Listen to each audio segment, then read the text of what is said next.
The following hometown program is brought to you in living color on WBBZ-TV. Hi everybody, I'm Penny Wolfgang. Welcome to the Daily Buzz 716. Today we are presenting a very special episode as we take an in-depth look at domestic violence. Joining us will be Mary Travers Murphy, Executive Director of the Family Justice Center, and Professor Judith Olin from the UB School of Law. We'll also hear directly from a survivor, so please stay tuned for this important conversation. The Daily Buzz starts right now.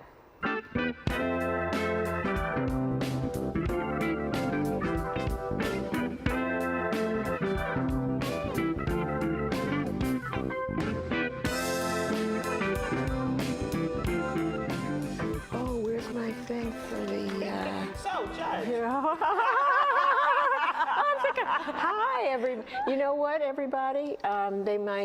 Before we get to the conversation, everybody hasn't really heard from us since Irma. We haven't been, with our viewers to talk about it. So we have to really talk about it, and tell our experices or our feelings. It's a wild and crazy time right now, huh? Yeah. I had refugees from the storm, friends of mine from Florida who were with me since this morning. They came here Thursday and they went back to Florida this morning. I'm waiting to hear from them how they got back. But they were checking they live in the Lake Worth, Palm Beach area. Yep. And so if they were not even minutes checking, on their phone with their neighbors and with their, whether they lost electricity, what happened to their home, the trees that came down, whatever. And they were very fortunate, although losing electricity and all, they just have had a little damage to their home. You talked about damage. They're only beginning to assess, and at this point, and the number can only go up. Yeah. At this point, $100 billion in damage. And that number is only going to get bigger. Yeah, this is just the beginning. Wrap your brain around that, right? $100 billion. And what's that going to do to our economy? Yeah. We're already seeing it reflected in gas prices. Yes. Nearly $3 a gallon. And, it's certainly a horrible hardship for Florida, but this will affect our entire country. Yeah. And a little bit more on the numbers, over 12 million people without electricity. Yes. Of course, you have the water shortages, the food shortages. It's really a hard time for Florida. I have a girlfriend, Sue, that just moved from Naples a couple of years ago to Buffalo. And when you talk about, like you said, to the minute, watching everything and checking in with all of her friends and things like that, it's really a tough time. It's a wild ride. Folks in Florida. And it really is. Also, it's interesting, so many people, I was just hearing coming in this morning, how many people from here in various fields like National Grid or even immigration people that work at the bridge are being sent down to the Florida area to help for them to recover. And it's they were just saying, I think it's the grid, is that what they call the electric? They were going to send people down and they were going to go in shifts because they've been working so long, and the people that are going down, they're going to send them in shifts. They're going to stay for like 2 days and then they're going to replace them with other people from this area. For a while. I'm sure other areas are assisting too, other areas in the country. Yeah. Well, we have, our way, our, small way of helping with such a big catastrophe in Florida. WBBZ, along with 4 other businesses from Medina to Buffalo, we've come together and we're calling it 750 cases for Naples. And the reason it's 750 cases is because 750 cases fill a 15-foot U-Haul. Oh. So we will open it up this coming Thursday for these 4 locations, and all of the information will be on the WBBZ website by the end of this week. So we'll have it all up, all the drop spots, all of the times. But there are, certain people that I want to mention. Actually, the gentleman, David Bowes, that's driving it down with a partner, driving it down is actually here in the audience today. He's driving the water straight to, yes. And we have a young lady from Lockport, Katie Lynn, that is actually doing a lot of the background work, and she's finding these shelters that really, really need the help, so that David knows exactly exactly where to go, and you will see that all of the water goes exactly where it's needed. So you're saying WBBZ is one of the drop spots, so people can come to the Eastern Hills Mall and drop off cases of water. Yes. And WBBZ will see to it that that water gets on the truck. Yep. And there's a couple people that I really want to mention, and then say the Daily Buzz ladies, we've committed to start it off with 30 cases of water. So. Yay. Yay. Oh, yay for us. Yeah, that was cute. But there's other people, like the CEO of Medina Hospital, Cindy Perry, Frederica King, David, Katie, and Wendy and Sue Jolie, that are opening up their doors. And we also want to make the point that we're not accepting money, but Kim, you had a really good point. Right. So you're not, and you know, you're not accepting money, because that's a whole different universe. A whole other animal, yeah. But you know, a lot of times folks want to give money instead of goods, because if you give money to the right organization, that organization can do more with that money than we can do with that money. And so, you know, I know you can go on your phone and you can go to PayPal and you can donate $10 right from your PayPal. It's, you know, with our phones, it's so easy now to donate that money and go to Red Cross, go to your favorite charity, go to a church, and they can turn that money into far more than we can. Yeah. We're doing our part, but that money can go further. And we wanted to mention that was one at the top of the show when I was searching for this paper, to tell you that the SPCA wanted us to advise everyone that they have going to have an Empty the Shelters Day. So it's on Saturday, this coming Saturday, and they're going to have free adoptions of all dogs and cats 1 year of age and older. The purpose being related to the storm, that they want you to go to the SPCA and take the animals that are there now, hopefully adopt them. Did you say free? Adopt. I said free. The magic free adoption? Tim's getting 10 dogs this weekend. Just reading what Gina sent us. That's fantastic, though, isn't it? That's, you know, the SBA is not only taking the animals in, but making sure the animals get homes and waiving that fee. So that was really nice. Right. That is Now, fantastic. other things happened worthwhile this past weekend. So we had a wonderful event for Mercy Flight for what a good cause it is, and as we all know, and we've talked about it so often. So our own John DeShulo, of course, was the master of ceremonies, and behind there, gosh, he looks handsome, right? Look at the guy there. Look at that bow tie. And that was the most wonderful singer. Of course, I'm going to forget his name. Daniel Rodriguez, and he was he's the hero, as you know, from 9/11, and he was the most fabulous voice. Look at that little lady there. She's so short. Oh my gosh! And there's Mary. So it looked like a great time. A wonderful event, and they raised just, I don't know how much, just a really ton of money for such a good cause, as you know, how important Mercy Flight is to the community and how much they do and how unique their services are. And so I was really glad to be a part of it, and WBBZ was happy to do all they could to help. It was very successful. Looks like a good time. Well, you know, we have a couple of thank you letters that we just real quick want to do a shout out on the air. We have some of our guests. So RJ Jackson, she was here last week, and RJ, you were such a pleasure and so encouraging. And here's this woman who is so vital to her community, and she sends us a thank you letter. You know, we should be thanking her. Thank you letter for everything. An awesome thank you letter. RJ, you're a class act. And then we also, this is so encouraging. Amanda Hubert, I hope I said your last name correctly, Amanda. She was here to talk about a fundraiser, which was a walk to raise money for scleroderma.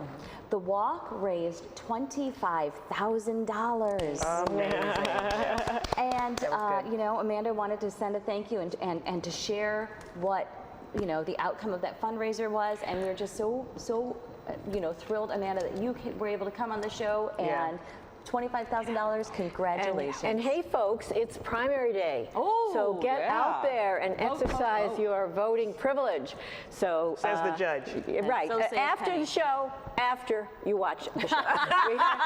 we have to take a short break, but when we come back, it's time for a conversation that could save a life. So please stay with us.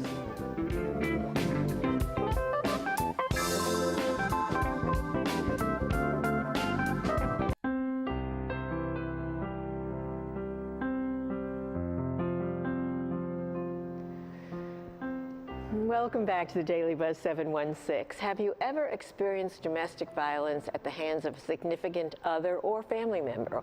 Or do you know someone else who has? The signs of an abusive relationship aren't always easy to see. Joining us now are two women who have dedicated their lives to helping victims of domestic abuse. Mary Travers Murphy is the Executive Director of the Family Justice Center, and Women's, it's got more name?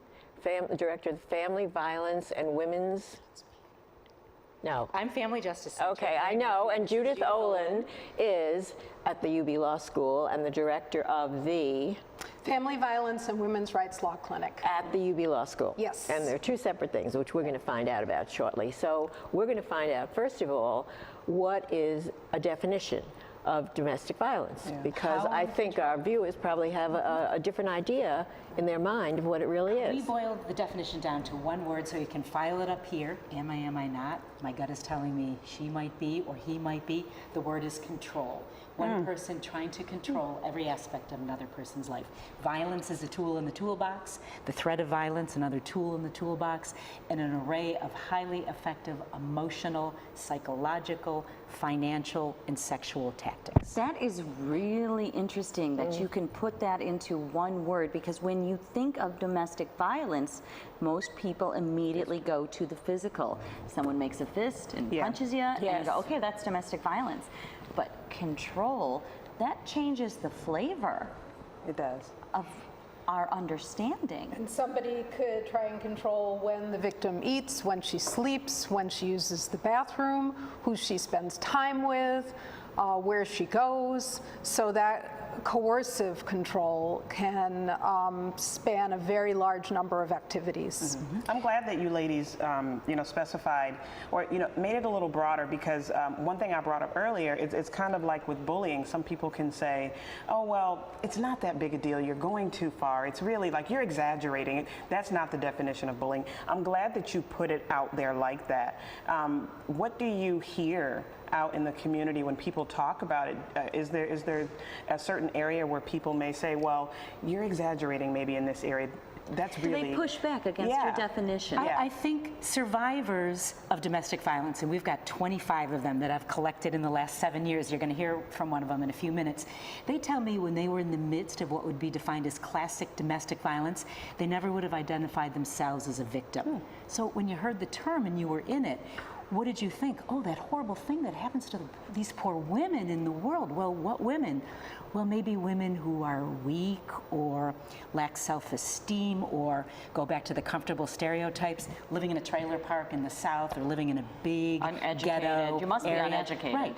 And my 25 women are some of the most highly educated and powerful people. They come from every walk of life. So when you had to use language to describe the relationship, what language did you use? It was difficult.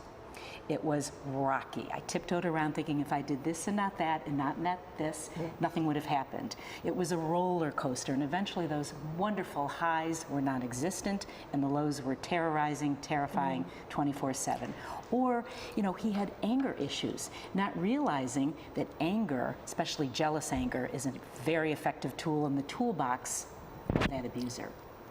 But brainwashed. They tell me they were totally brainwashed into believing everything was their fault if they did this and not that. So they were brainwashed into believing they were the problem. So this wasn't domestic violence. It was their problem, and he had some issues.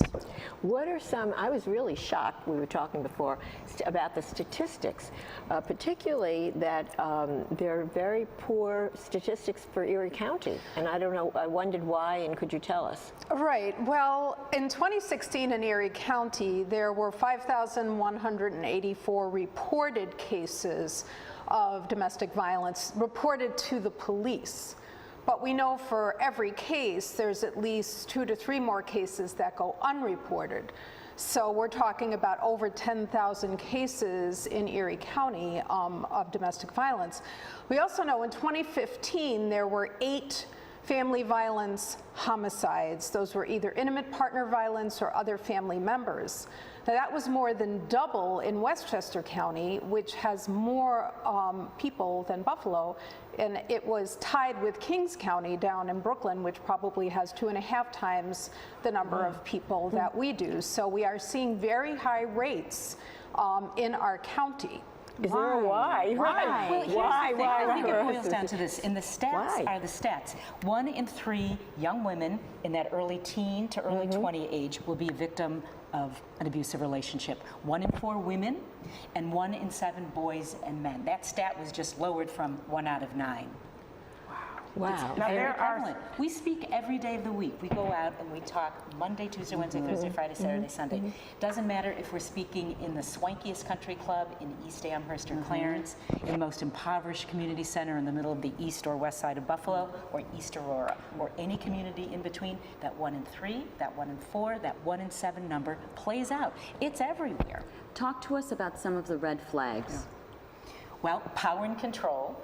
I think if there's a shining light in this horror show in our society, it's the fact that these perpetrators, phenomenally gifted at power and control, they're all playing out of the same handbook. It's like somebody drafted a playbook on how to abuse. So if we can get out there and teach kids at a young age the big red flags, again, this is every move being controlled, isolated from your family and friends. Nobody falls in love with an abuser. People are sitting there thinking, who the heck would let anybody hit him? Well, nobody. Victims to be fall in love with loving, charming, funny, successful, popular, engaging angels. And so the person, the monster that abuses, probably one of the most effective tools in that toolbox is the ability to morph right back into that loving, charming, funny, popular angel they fell in love with. So long before the first punch or hit comes, these perpetrators have to gain control. They have to emotionally wear their victims down to the point where they've lost all sense of themselves.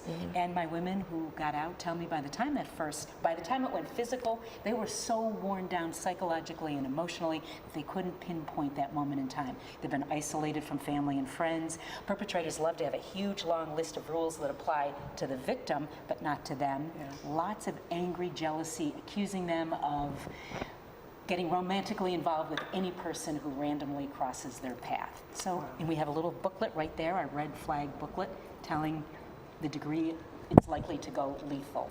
Stalking, strangulation, perpetrator threatens to kill her if she leaves, threatens to kill himself if she leaves, or the children. And a lot of people don't identify that as domestic violence, that he says, I love you so much, I would kill myself if you ever left me. They don't see that as violence, where that's incredibly manipulative for the victim. And we know also that it takes up to 7 times for a domestic violence survivor to be able to leave that relationship. And we see a lot of people getting impatient. Well, why don't you just leave? And there are so many obstacles towards them doing that. You know, everybody always asks that question. I mean, I think it's just one of the most common things. Why did you stay? Why didn't you leave? We're going to find out about that from our survivor, Peg, as well as talk to you a little bit more about that in a minute. But we do have to take a short break, and we will be right back to continue the conversation. We'll hear directly from a survivor, so please stay with us.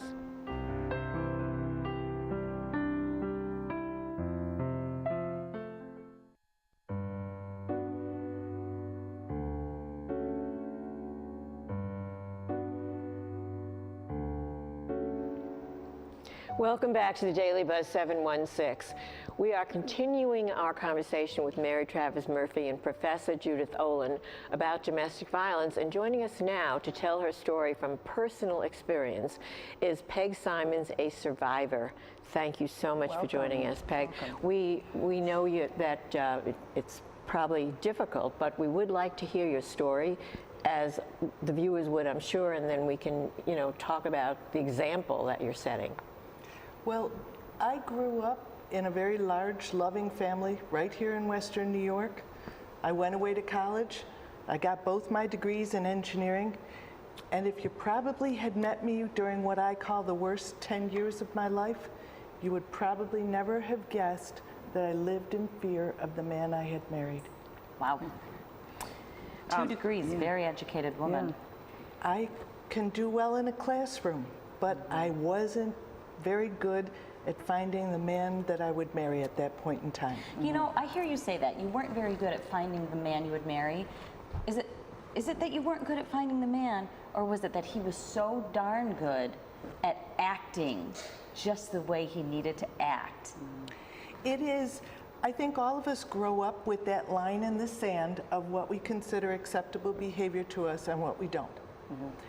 And that line doesn't move all of a sudden. But over a period of time with somebody who's talented at manipulation, that line backs up and backs up and backs up. And I was in the middle of accepting behavior that during my childhood, during my teenage years, during any of my other dating, I would never have allowed. And it was really that manipulator who took that line and backed it up so far that I couldn't even tell you the first time I got hit. What was your turning point that made you say, okay, I have to take the reins of my life? Well, I lived in New Jersey for a while, and that was very separated from my family and friends. And I had a job offer back in Buffalo. So we all moved as a family back to Buffalo, and I was reacquainted with who I was. I saw my family more, I saw my friends more, and I came back to touch with my version of myself, not his version. And in doing that, I had the courage to sit down and say, I don't want you to physically attack me anymore. But unfortunately, even after that moment, and he had agreed, but about a month and a half later, there was a tremendous physical assault. And so for the first time, I had to seek outside medical services, go through the emergency room process. And that was the first step out. Was that the first time you had gone ahead to seek help, you know, medical help? Was that the first time? Yes. Prior to that point in time, I would camouflage my injuries wearing long sleeve shirts in Julys over black and blue marks. I would brush my hair differently over lumps on my head. And the whole mentality was just keep going. Just wake up every day and try not to be the bad person that you were told you were the day before that would cause that abuse upon you. And when you were covering this up, was there any outside person that a family member or a person you worked with or a medical personnel or somebody that saw this or helped you or suspected or something? I would have what I call half conversations with someone, but I really felt that by unmasking the abuse, I was truly just unmasking how faulted I was. And so if somebody started probing, I would shut down for fear that they would find out that I was truly as he told me I was. Now, probably everyone asks you this, but why did you stay all this time? I mean, why did you go back? Why did you stay? I think that's the most common. Well, there's the statistic that the ladies shared with us that 7 to 8 times someone who's abused returns. Yes, why? Now, if you believe you're faulty at something, and I had my professional life, I was so busy trying to fix what I was hearing was broken, because I always thought I'm a very positive person. I always thought in my mind I could fix it and we could go on and have that romance that was promised to me in the beginning. And so that sense of positive approach is probably what kept me going back and trying to work on it harder. Now I have a question for Mary. How do you work with a woman such as Peg, you know, an awesome woman such as Peg, because like she said, there's so many different things that they're battling with believing that you are the problem. What do you say to women when they come to you? Well, first of all, the Family Justice Center has everything somebody needs under one roof. You walk in, you're immediately linked with a domestic violence advocate who can take in the information and spell out all the options. You can get there right on site. You need an order of protection, you can do that right from the Family Justice Center. We help clients draft the petitions, fax it over to family court, and through the miracle of Skyping right from the center, we can coordinate that judge-client interaction right from the Family Justice Center, so they don't have to endure what victims sometimes describe as epic chaos of court. So right from the Family Justice Center. The police are there. Professor Judith Olin's third year, second year law students are there. We partner very closely. Neighborhood Legal Services is there. Divorce, custody, support, you name it, we have it. We have therapy dogs, the SPCA Pause for Love program. Any clients who want to tell their story while petting the dog, we have Ruby's room. So everything in one spot, the only forensic medical unit dedicated to domestic violence in all of New York State. We partner very closely with the district attorney. Judith is a former assistant district attorney, prosecutor. So if somebody wants to hold their abuser accountable, they can do that. Our forensic medical unit nurses take pictures of the injuries, medically describe them on an electronic map of the body. We have a 100% conviction rate in court when the forensic medical unit evidence is used. So everything in one place. Peg is out there speaking on our behalf every day because you can articulate better than anybody what would have happened to you had we had a family justice center. And the other part that is really important that the advocates do is they safety plan with the victims, because we know that in a lot of the cases the victim is going to return, that they're not going to be ready yet. And so having that safety plan means that if they go back, they have some tools where they know they work out a code with a neighbor, they have a bag packed with change of clothing with their important documents, so that when they know when it's the right time to leave, they have a plan. Do you think the trauma of the abuse plays a part in a survivor's decisions? Hugely. How does that? I mean, that's like post-traumatic stress syndrome, right? I mean, It's not like it is. It is post-traumatic stress. It is a matter where you have a difficult time thinking clearly because all you're trying to do is get through the next 5 minutes. And then afterwards, your brain eliminates many moments that happen because that allows you to go to bed the next moment, that night directly next to the person who said or did those things to you. We do have to take a short break, but when we come back, of course, we're going to continue our conversation with our guests, so please stay with us.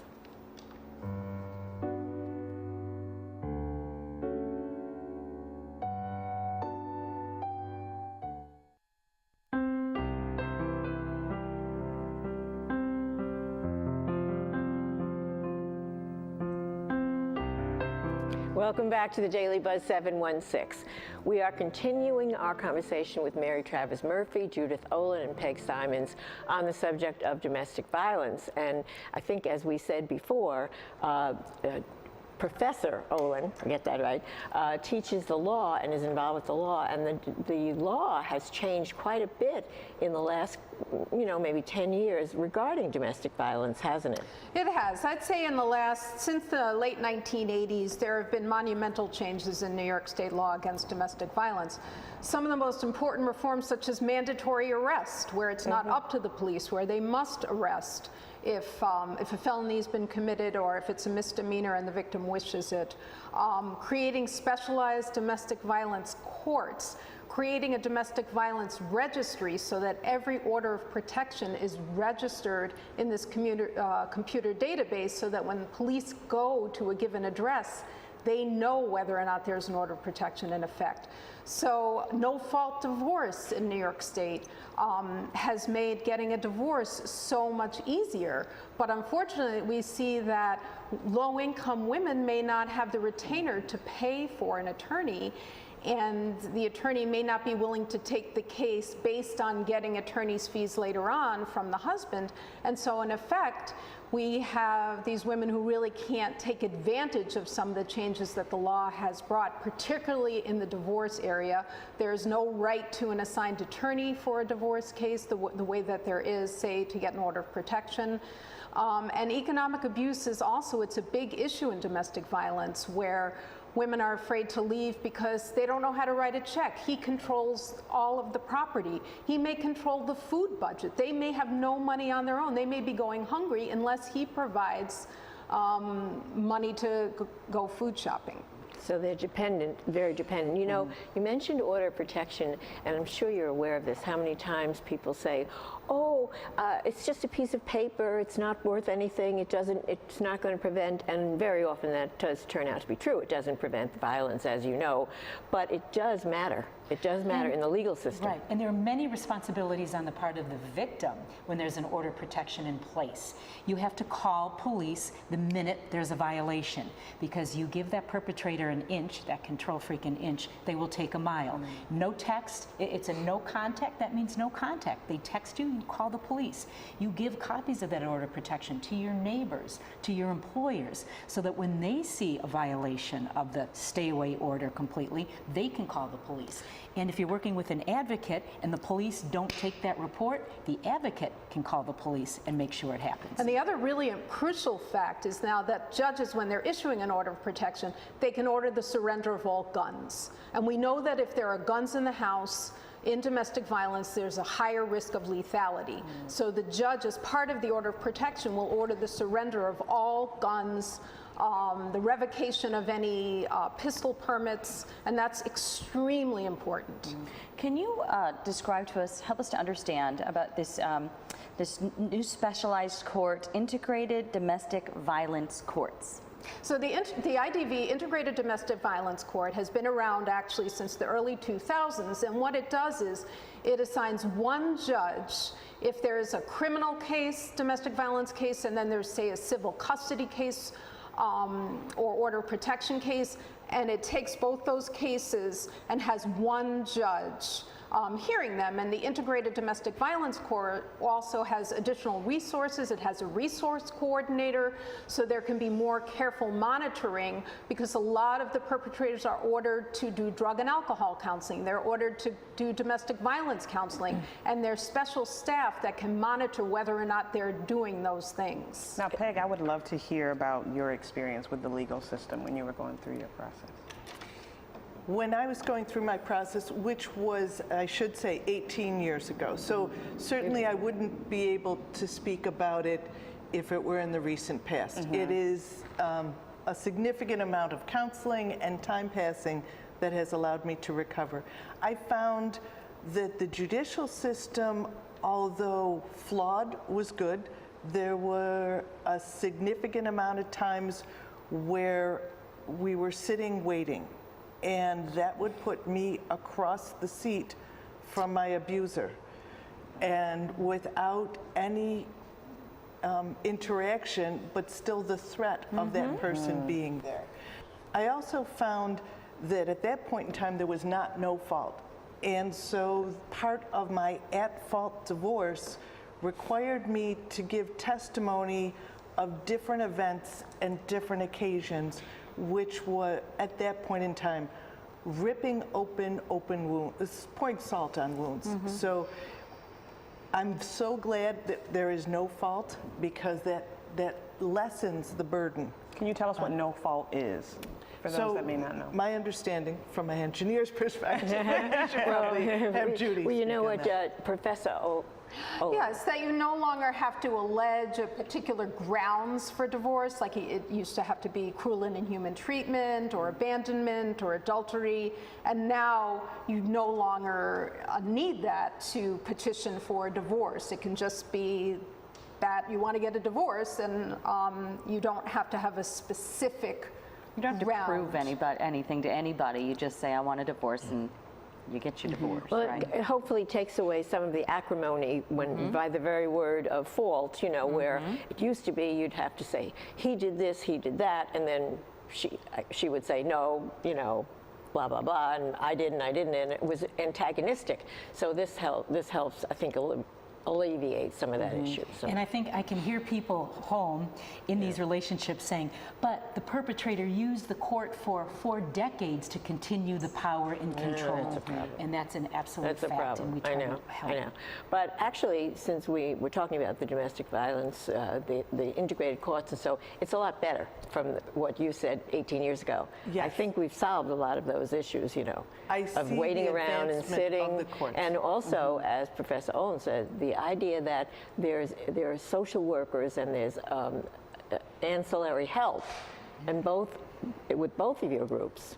We have a high-risk team in place now, so if somebody comes in with severe injuries, we do a lethality assessment, a series of 20 questions that we ask. Have you ever been stalked? Has he threatened to is he strangling you? Yes. And so it gets the safety plan solid information, and it gives the advocate an idea of, could this turn lethal when they walk out the door? And if so, okay, how are we going to safety plan around that? How did the three of you come to work together? I mean, you're quite a team. How did your paths cross? Where did this begin? Well, there's been a longstanding partnership between the University of Buffalo School of Law, Family Violence and Domestic Rights Clinic with the Family Justice Center, because Mary's team refers cases to us, and we represent victims who fall between the cracks. They don't qualify for free legal services, but they can't afford their own private counsel. So we're able, with the students, second and third year law students who get a practice order and under my close supervision, represent these clients who otherwise would not have legal representation. Which is very important. It's incredible. Because you know how hard it is to do this yourself. I'm sure we all know. We have to take a short break, but we'll be right back to discuss the most important things that we can do to end the cycle of domestic violence. So please stay with us.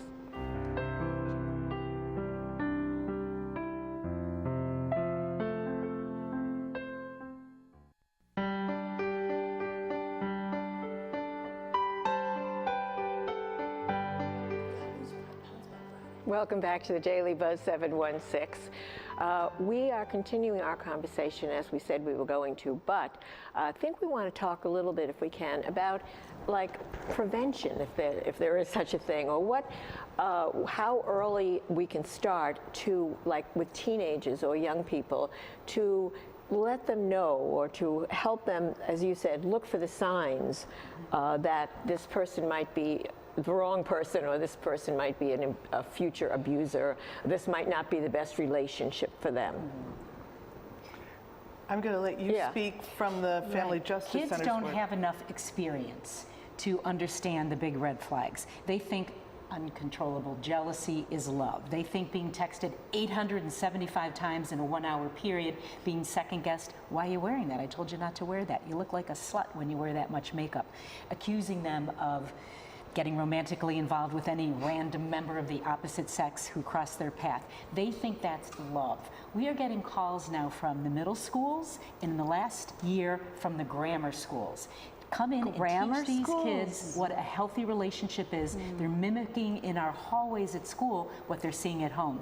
We've devised a little healthy relationship checklist. Bunch of questions from the longer list the advocates use. Is it healthy? Is it unhealthy? Is your every move controlled? Have you been isolated from family and friends? Are there a big long list of rules that apply to you? Outrageous jealousy.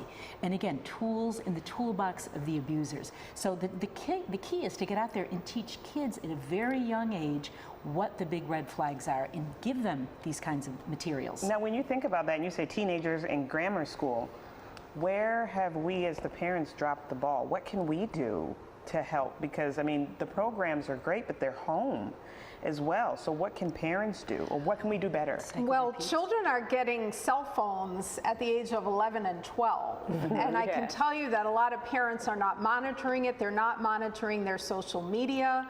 They're not monitoring what websites they're looking at. It's a lot of work.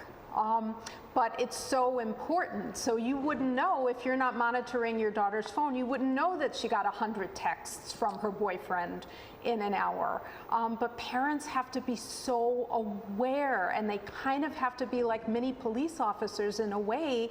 And there has to be really good and open communication with their children. And they have to be willing to talk about these issues at a very young age.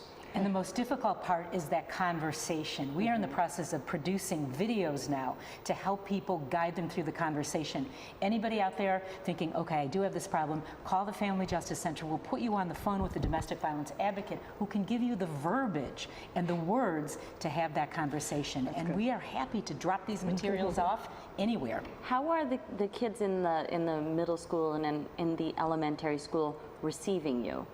When you could drop a needle on the carpet with 600 kids in the auditorium and hear it. They are eating it up. And they line up afterwards to tell the story. Again, 1 out of 3 young women in that early teen to early 20 age. And when we're in an auditorium full of students and teachers and social workers and administrators and nurses, I'm watching the body language, the 1 in 4 women who are either being re-traumatized or are still in that relationship. You're watching the body language. This is a language. public health crisis. You can watch somebody go right to that place. They're traumatized, and we're triggering the trauma, or they're in the relationship right now, and I can watch the body language and tell you who's suffering. Would you say that line is even of young women and young men in the schools? 1 in 7 men and boys. And we also need young boys that if they see one of their friends bullying the girlfriend or harassing her or controlling her, to get involved. We call it bystander intervention. And it's really important for young men to get involved too, and to put a check on their buddies, or if they're sharing a compromising picture of their girlfriend, perhaps, to say, that's not appropriate. We don't accept that. Or the most important message that you can reach out to anyone and say is, you do not deserve this. Because they're spending time day in, day out, they're romantically involved with someone, they're trusting someone, and all they're hearing from that person is, you deserve whatever I'm giving you. And so the countermeasure for that is to say, you do not deserve this. And it's a simple message. Wow. So that message, it sounds like, in your opinion, Peg, that message is maybe one of the best ways to combat this? It is the way to start the conversation.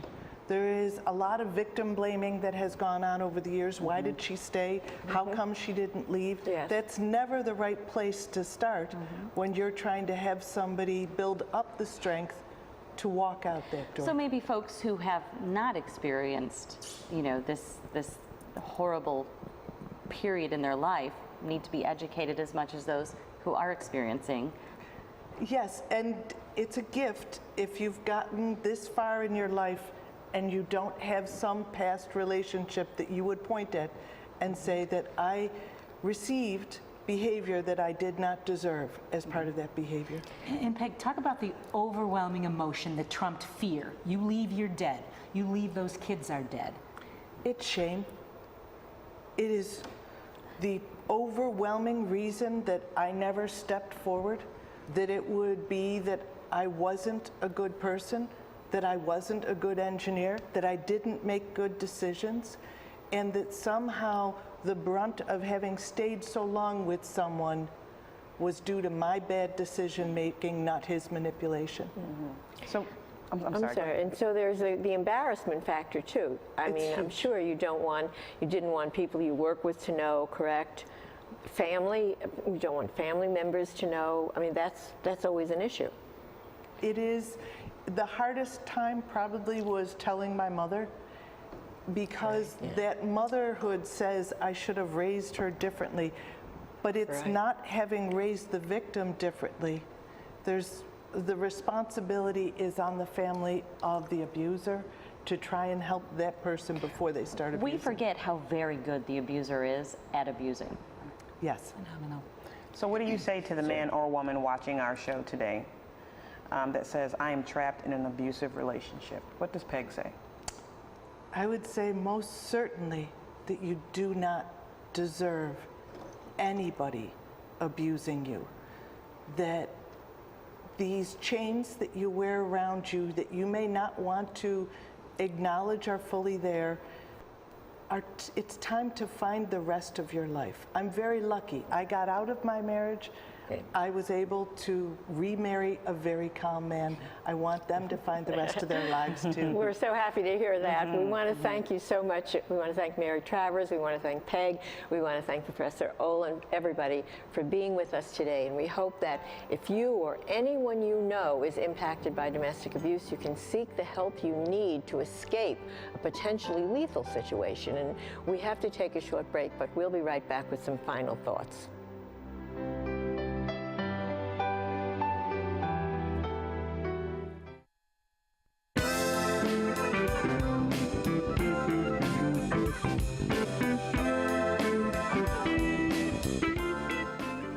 Welcome back to the Daily Buzz 716. We want to thank all our guests today for taking part in this important discussion. And also, we're going to show you how you can contact the Family Justice Center and give you all the information that you need. And perhaps if you wanted to get this brochure or anything else that you need, we thank you so much, ladies. And I know that this has been a really important conversation to all of us. Please join us again tomorrow when we will have another interesting conversation on WBBZ-TV. And thank you very much for watching, and we will see you then. And again, thank you, ladies, for really telling us this important facts that we needed to know to help us. We really appreciate it. And October is Domestic Violence Yes, Awareness. October is